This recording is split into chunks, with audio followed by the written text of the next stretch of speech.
Welcome to the Green Wisdom Health Podcast with Dr. Stephen and Janet Lewis, where you will learn about natural solutions to common ailments. And now, here are your hosts, Dr. Stephen and Janet Lewis.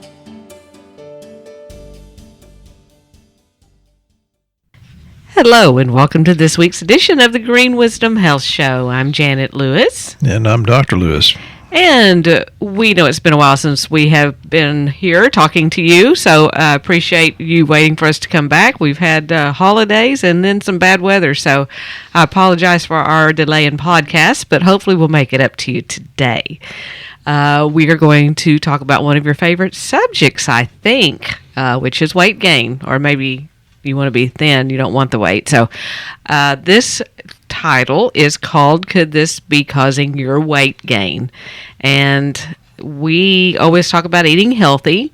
And actually, Dr. Lewis is going to tell you about some vegetables and things that could be causing weight gain. So we thought we'd put a different spin on this. So we're not telling you to eat bad. We're just saying that there may be a reason why you're not optimal with your level of weight. So, Dr. Lewis, can you tell us that, well, I know why you picked this show today, but you're going to say because Janet wanted to talk about it.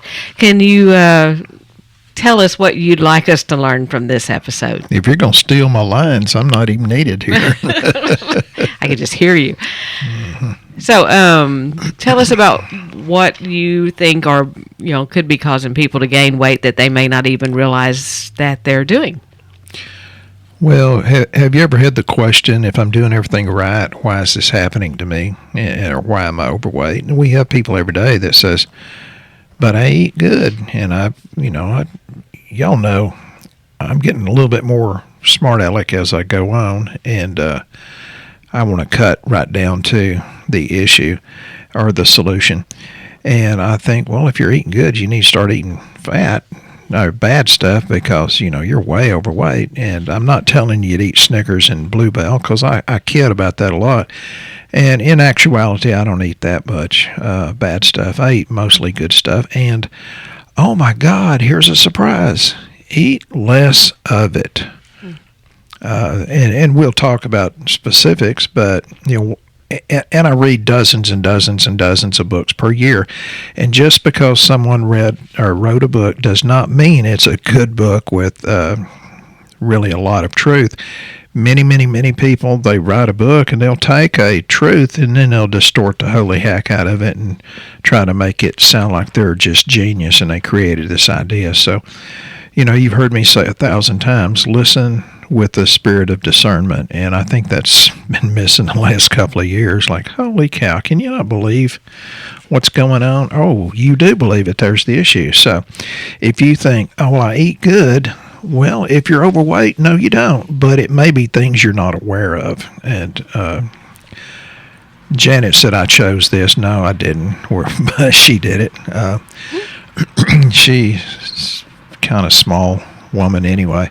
And we're going to talk about lectins, and, I'm going to stay straight on that path. I will. Okay, how did lectins get into the subject? What does that have to do with weight, Dr. Lewis? Well, most of them are pro-inflammatory, and the real issue, I think, is trying to find a balance. Because, I have vegans and vegetarians, and they say, but I eat good. It's like, well, I'm not a big fan of veganism for a lot of reasons, but they usually are way overweight. Their lab looks like really, really bad in a lot of different ways because they're missing a lot of the nutrients. I think meat is a good thing, and I'm talking better quality meat, but and then they eat large amounts of the vegetables that we're going to talk about that are full of lectins. So the major lectins in beans and legumes, wheat, and other grains. And, you've heard me talk anti-gluten. Well, if you cut out one thing, that's full of gluten, you pretty much cut out the lectins also. I love Janet enough. She does not digest beans as well as I do. And, it's good to soak them, pour out the water, and soak them again. Well, I get in there and I make sure I soak them and change the water several times It's also really good to use a pressure cooker, which means the Instapot rather than the slow cooking crock pot. So lectins are things that cause your gut to feel like it's going to pop, basically. I'm telling you that from experience. I can literally eat a handful of pinto beans, and I love them, but they do not love me. She makes pinto beans like you might have seen 200 years ago. Yeah, well, with the ham hock, etc., etc. They're really, holy Jesus, good. But they instantly cause bloating in the gut, which is a sign that you have a problem with lectins. Some other foods that have it are like Dr. Lewis said, grains, and the nightshade families like eggplant, potatoes, and peppers. So those are some healthy things that you think that may be good for you. But they also say if you have an autoimmune problem, you should never be doing lectins either, right? Well, I think that's really good, but again, some people would write a book and claim it's lectins, and I personally think it's more glutens, and we'll talk about WGA, which is wheat germ, agglutinin, not gluten, agglutinin. Now, what is that? What is that found in? Wheat germ. Mostly, in my opinion, the best things you can avoid is wheat, barley, and rye, for the most part. And there are the nightshades can be problematic. But the issue is, some people in books, they'll say, well, our bodies haven't had enough decades or even thousands of years to have the time elapsed for the human gut microbiome to become fully capable of breaking down these proteins. So, and I've said there's 10 times more microorganisms in your body than you have cells in your body, but it's not so much that you don't have enough probiotics because they aren't put there. The problem is you have so many environmental toxins that wreak havoc on these probiotics. The fluoride and chloride in the water, and I understand the necessity of cleaning up the water supply with chloride. Fluoride is a big farce, but that's another thing. We have bromine and bromide. Actually, they put some of that in your wheat flour. Why in the heck do you think you need bromide in wheat flour? Where used to, maybe 100 years ago or so, they put in iodine. And now most people have an iodine deficiency. So you have glyphosate. And I know I've got this liberal friend on Facebook that says, oh, glyphosate's good for you. And it's like, well, no, it's not. The problem is people don't do research to find the answer. They read stuff to confirm their bias. So you have to always consider that. What's good for you? And again, I think most of us, whether it's through mass media manipulation or whatever, we've lost our discerning spirit. So the microbiome is incredibly important, and that's why I push probiotics. Now, Janet gives me a lot of probiotics. I do lots and lots and lots of them, and it's because she's so good to me that she does that. Let's see. ProBio 20, which I try to put most people on. And it has good bacteria and some of the lactobacillus and bifidobacterium, but it also has Saccharomyces boulardii. And the boulardii is a probiotic yeast that goes in and kind of hugs bad yeast, virus, and fungus and carries it out. And then she gives me a ProBio 100. Now, they're more than 100 billion. They call them CFU, which stands for colony-forming units, and it's just higher amounts of it. And one of the reasons we went to these two is because people were complaining about their probiotic getting to them, and it'd be hot and sweaty. Yes, we know that, but these manufacturers, they make them at such a high number that even though it's been shipped on a hot truck, that they'll still guarantee the right amount of CFUs and viability. The one that I always like, I think that really helped with especially the bloating, that god-awful feeling you have after you eat, is the SBI Spore. Because the SBI, that we have it as a powder as well, where it's like goes in and seals up leaky gut, because generally you've got leaky gut too if you've got this problem. And what it does is kind of like put putty down in the leaks and fills in the gaps. Which is created by a substance called zonulin. Okay. And she says I have a big brain. It's like, I got her fooled. I just try to prod him and see if it'll come out. Yeah. But anyway, it'll shore up these holes, so to speak, in the gut. Well, because if it's leaky and it has these wide junctions, it absorbs undigested proteins, et cetera, that are not designed to go into the body that way. Which makes you bloat really bad and not be able to go to the bathroom correctly.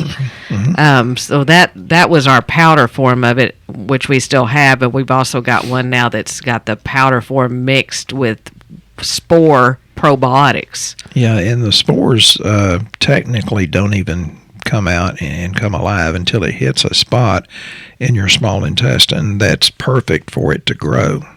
I've got a lady that is actually missing part of her colon, and she swears by those spore probiotics that are mixed with the SBI spore. And she said that is one thing that she could really tell made a huge difference in her transit time and her gut health and how she felt. And I always tell people take like 3 of them a day, bedtime preferably, and that way that it can help heal the gut. But that makes a huge difference. The other thing that you can do when you've eaten some of these things that just bloat you very quickly is do the chewable digestive enzymes, and Dr. Lewis can tell you why that particular one. We've got a couple of different digestive enzymes, but that particular one really helps with breaking down like beans and all the legumes and things that are the raw legumes and grains that are very hard to digest. Yeah, let me back up. When I was talking about probiotics, one of the reasons that we chose that is because it's room temperature stable. It doesn't have to be refrigerated. There I go. I try not to get off on a rabbit trail, and there I went. My mind went somewhere else. But now back to the chewable digestive enzymes. Janet gives me one particular one at lunch, and then she gives me 3 chewable digestive enzymes V. V stands for vegetables, or the people that eat a higher amount of vegetables. And then she gives me 2 digestive essentials. And people say I'm spoiled. And there's this sweet lady in Weatherford named Marcia. I loved talking to her last week, and she wanted a show on weight loss. And it's like, well, here you go, Marcia, thank you. And she said, boy, I think you'd be hard to live with. I said, well, all you got to do is pat me on the back, tell me I'm a good boy, and give me a Snickers. And she said, you wouldn't really eat a Snickers, would you? Well, not every day. But Janet really spoils me, and I admit it, but I treat her like a queen too. But the reason she gives me these is because my digestion is not one of my strong points, nor is hers. It has a lot of carbohydrate-specific enzymes to help break down the carbohydrates, which, we're talking about vegetables and beans, legumes in general.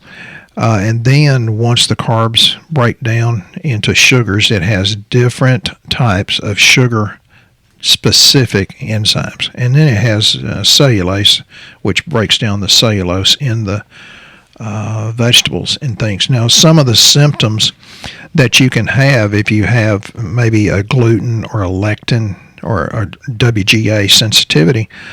And again, I've told you many times, do not diagnose yourself off of a list because it could be so many different things, and always go to your primary care physician and let them help you. But it can be aching joints. Well, to me, that brings up nightshades. Acid reflux, allergies, anemia, arthritis, autoimmune diseases that Janice already talked about, which can be thyroid, rheumatoid, type 1 diabetes, multiple sclerosis, Crohn's, colitis, and lupus. And we can't say any of these, cure the symptoms or diseases per the FDA. But, when in America did we decide that God's not smart enough to heal the body if it has something to work with? Bone loss like osteopenia and osteoporosis, brain fog. Oh, I love people with brain fog. I said, well, if you can just remember to take what I tell you, you'll be loving me in about 3 weeks. Chronic fatigue syndrome, chronic pain syndrome, dementia, depression, diabetes, fibromyalgia, gastric, well, let's just say GERD, bloating, pain, gas, constipation, diarrhea, low immunoglobulin G. And the immunoglobulin G is taken care of when you're taking that SBI that Janet talked about. Low testosterone. Yeah, and that's most men nowadays, mostly men that are my age and younger, because if you get about 10 years older than me, those guys have super, super high testosterone, but they have a very low amount that's free, like 5%, where it should be 20 to 30%. And there's, low white blood cell count. When I'm seeing that more and more and more. Ideal is 6, 7, 8, thereabouts, and I'm seeing a lot of people have it at 3 and 4. So, again, it can go on and on and on, but your gut's pretty much under attack.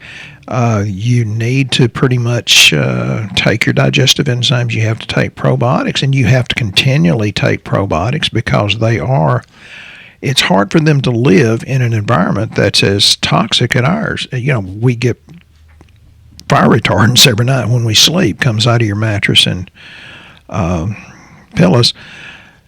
Vegans, again, they generally are thin. They're not usually as overweight, but the ones that are overweight are the ones that are consuming too many carbohydrates. And I gave a dear friend of mine, like a second daughter, she's a vegan. I said, well, your hair's falling out, it's gray, and your teeth are falling out. I said, here's some digestive enzymes. Go eat 2 or 3 bites of a good steak. And she came back, and I said, take the digestive enzymes with it. Again, she's like a second daughter to me. She says, oh, my God, Stephen, I've never felt this good in my whole life. I feel great. Because she ate the steak or the enzymes? Yeah, the enzymes digested the steak. Oh. And, you shouldn't be 30-something years old and your teeth falling out. But and Janet talked about passing through the gut wall, so to speak, when it's not fully digested. So some of the lectin foods, and I'm not going to name them all, but it's usually the refined starchy foods, pasta, rice, potatoes, potato chips. Oh, I'm getting personal there. Milk, bread, tortillas. Whoop, that's hurting me. I go corn instead of flour because of the gluten thing, but corn is a pretty big offender too. Any flour, crackers, cookies, cereal, you shouldn't eat that. Sugar, agave, nectar, high fructose corn syrup, anything that has sucralose or aspartame, stay the heck away from it. That's really horrible for you. Diet drinks are worse than a regular soda, which is not good for you at all. But then you get into the vegetables. You're talking about peas and beans. Yeah, even sugar snap peas, which we think are a little bit better for us. Chickpeas, which, that's pretty good. You make it into hummus and put a little jalapeno in there, it's good. But then the jalapenos, that's a nightshade too, and that can be a problem. And always take your seeds out of your jalapenos so it won't be so doggone hot. Soy protein, edamame, textured vegetable protein, things that are hidden in your food you don't necessarily know is there. Pea protein, even though we've sold it, it's from better sources, and you have to kind of pay attention. Lentils, and I hate that. That's why I say it's sad, because people are trying to eat the right way, Yep. And thank God that y'all are our smart audience that's listening. You're learning what's causing these things. Yep. You're not just going off of a symptom and going, I just need to get this treated because it's a symptom. Now you're learning why you may have a symptom. Just like we had a lady today, just walked in off the street, never met her before, and she came in because her ankle was hurting because it was swollen from inflammation. And the more she talked, the more I realized she needed to listen to our podcast, because we could tell her why. But her symptoms were, I've got this swollen ankle. I need some collagen to help my joints, and I may need some vitamin D, even though I'm taking a liquid vitamin D that has 2,000 micrograms in it. Do I think she's going to overdose on vitamin D? And I thought, okay, she has no clue where this is coming from, and if she'd listened to this podcast, she'd realize it's probably some of the things she's eating. 2,000 IUs, usually it takes 8 to 10 to get your vitamin D up high. A therapeutic dose of vitamin D is 75 to 100. So she said, and by the way, I don't want to spend much, she said, because I have anxiety very bad. Seeing you guys have been listening to this podcast know that comes from the gut. And she said, and I currently spend $500 a month on prescription drugs for that. So I don't want your stuff to interfere with the cost of some of this. And people kind of don't want the medicine to go away, but it's like, well, it's not working, or you wouldn't have sought help here. Right. So we're going to, So I'm glad that you guys are listening and you're learning and you're beginning to put together where some of this is coming from. That it's not about just getting another pill. The doctor, we're trying to teach you to pay attention to what your body's telling you and what you're putting in it, because that's what you're getting out of it. And anyway, we did help her, and she got herself some vitamin D, but she has no clue that any of this relates to the gut at all. And people say, well, your supplements interfere with my medicines. Well, number one, I'm not an MD. I'm a chiropractor. I know structure, function, nerve supply, nutrition, and lab work. I'm good at that. I'm not any good at being an MD because I'm not trained that way, and our MDs do a really good job. But yes, we hope it interferes with your medicines, because if you were to have enough nutrition for God to use that and help your body get healthy, there's not an MD at all that would not lower your dose if you were healthy and didn't need as much of it. I've never met an MD that didn't have good integrity. So yes, we hope it's going to interfere, but I'll watch it, and your MD or primary care physician can watch it, and you get healthier, you may need fewer and fewer drugs. So tell us a little bit about how lectins that mimic proteins in your thyroid, what do they do to your thyroid that would cause the thyroid to, why would you gain weight because you were eating lectins, I guess? What does that got to do with your thyroid? Well, people always think protein's a good thing, and I say, well, snake venom's a protein. It's not necessarily a good thing just because it's protein. But, it interferes with the conversion of T4 to T3, et cetera, and it takes a lot of nutrition for the proper conversion to take place. Just simply put, that would be the stuff in our thyroid essentials that's been on back order forever, and we just got it in today. For the most part, it's zinc, selenium, iodine, and tyrosine. But you do need several of the B vitamins for that conversion. I just love it that my friend Debbie calls me or texts me from Midland and asks questions. And I said, yeah, you need medical intervention, or let them look at it, make sure it's not a booger bear. But, we went to school together. She saw me grow up, and she knows I'm a rascal. I'm sorry, that's a 50-year-old term. She knows I'm a rascal and trusts me anyway. So, Debbie, thank you for your trust. I'll always do right by you, except you may be a little bit crazy for trusting me. But, it's funny, if you know your doctor personally, you generally don't trust them, but thank you. And I say that because she's got a thyroid issue, and then she was in a bad wreck, and that interferes with nerve supply. Nerve impulses going to the thyroid with the whiplash. So, lectins interfere specifically with thyroid dysfunction when they've been diagnosed with Hashimoto's thyroiditis a lot of times, right? Yeah, and I just tell people get off gluten. But if you get off the stuff that contains gluten, for the most part, you're getting off the stuff that contains lectin. I think gluten's a bigger problem, but lectins aren't totally bad, because there's certain things in the fruits and vegetables that can be very, very good for you, even if they contain a lectin. You're talking about lycopene in tomatoes. Well, who doesn't like a fresh homegrown tomato that tastes really, really good compared to the yucky stuff they sell in the store?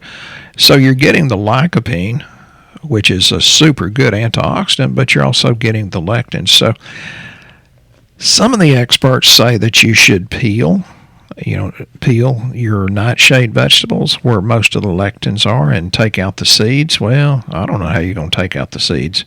Tomatoes would be really hard to do that with, right? Yeah, and since we know, if you don't have a bad nightshade sensitivity, I personally like to get my tomatoes off pizza.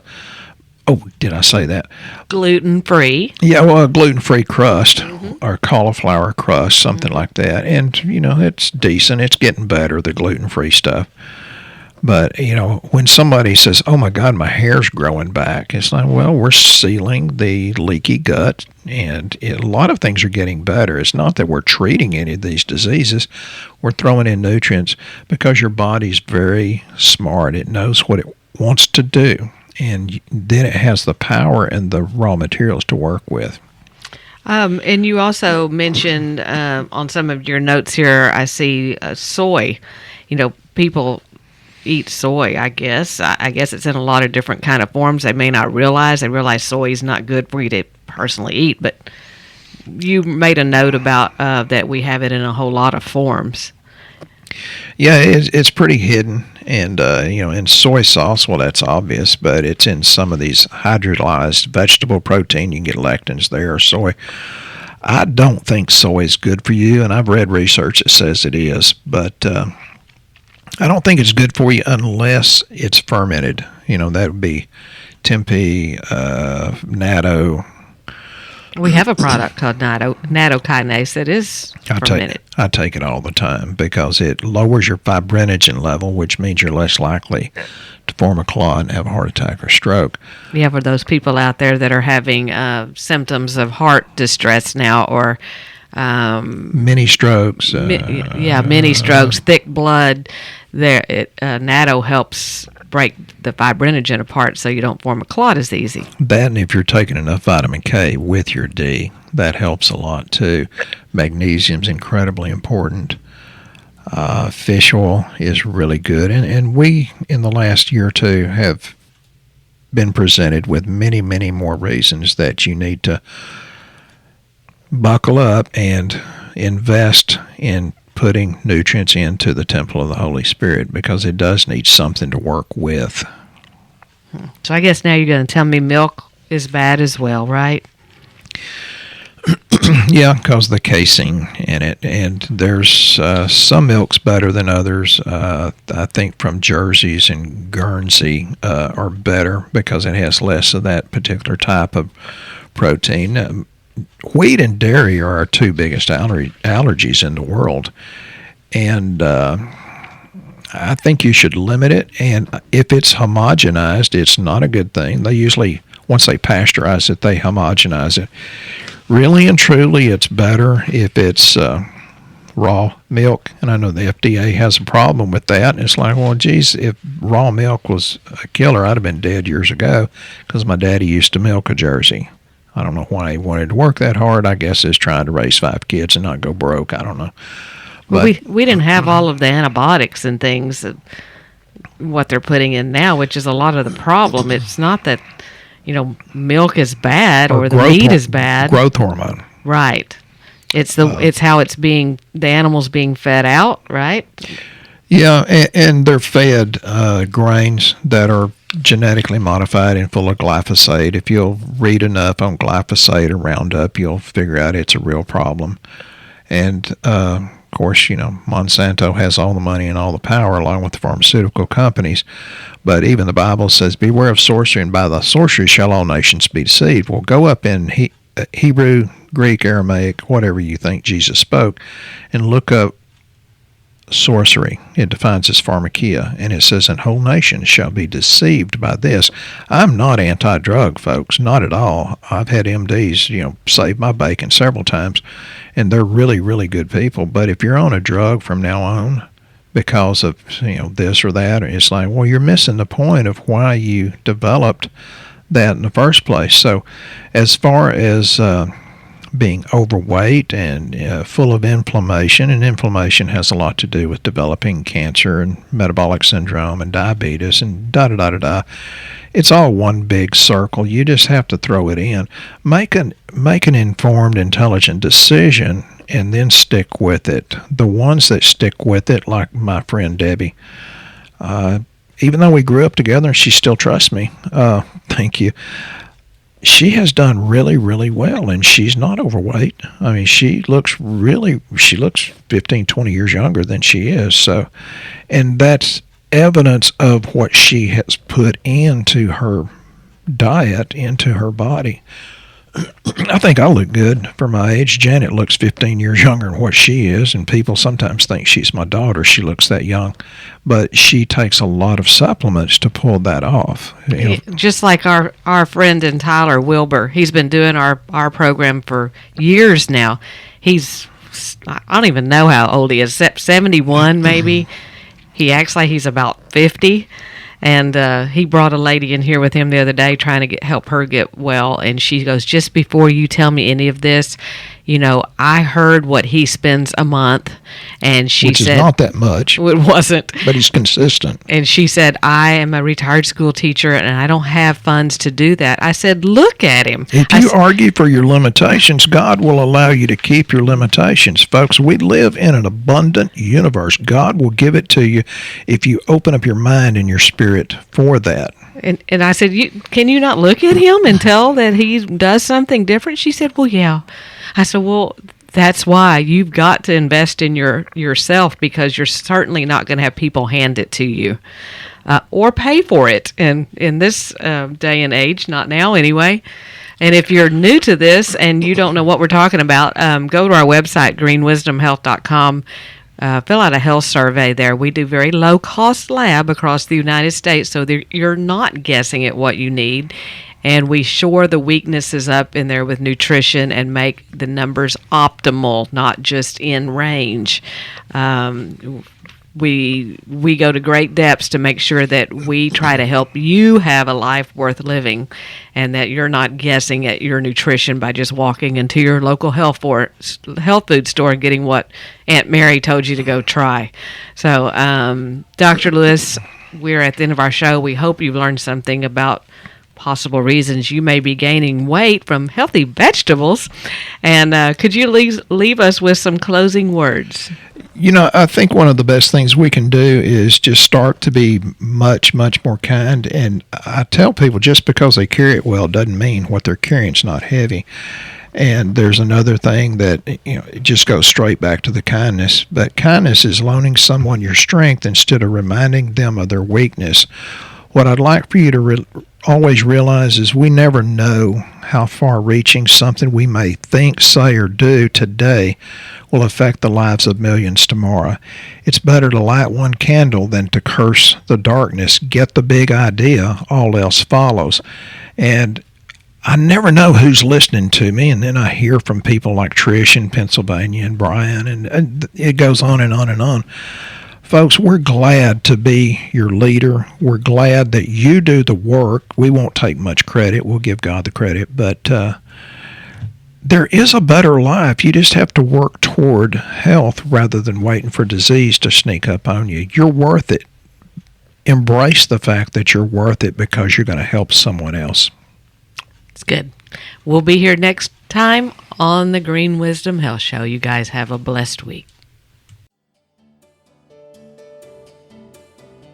Once again, our show has come to an end, but your hope in your health is only beginning. If you or a loved one are in need of a different outcome and are waiting for a brighter future, take the first step and go to our website and fill out the health survey. Please don't keep us a secret. If you know someone that could benefit from this podcast, please share this show with your friends and family. You're only one step away from a life worth living.